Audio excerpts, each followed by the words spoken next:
2016 চনৰ 27 জুন তাৰিখে যোৰহাটৰ পৰা পৃথক হৈ জিলা ঘোষণা হোৱা ভাৰতৰ প্ৰথমখন আইলেণ্ড ডিষ্ট্ৰিক্ট। অসমৰ ভূমিত 1661 পৰা 94 চনৰ সময়ছোৱাত কেইবাটাও ভয়াৱহ ভূমিকম্পই দেখা দিছিল আৰু আগলে 1750 চনত 15 দিন জুৰি হোৱা বানপানীৰ ফলতে ব্ৰহ্মপুত্ৰৰ বুকুত বৰ্তমানৰ মাজুলীৰ সৃষ্টি হয়। আৰু এই শব্দৰ অৰ্থই হৈছে দুখন সমান্তৰালভাৱে বৈ যোৱা নদীৰ মাজৰ ভূখণ্ড।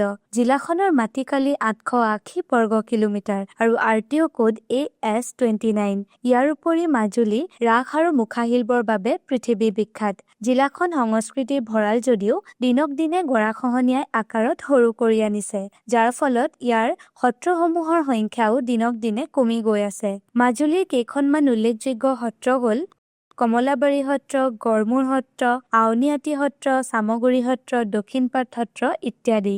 মাজুলীক কিহৰ নগৰী বুলি কোৱা হয় কমেণ্ট ছেকশ্যনত জনাবা। তেন্তে আজি কি শিকিলা?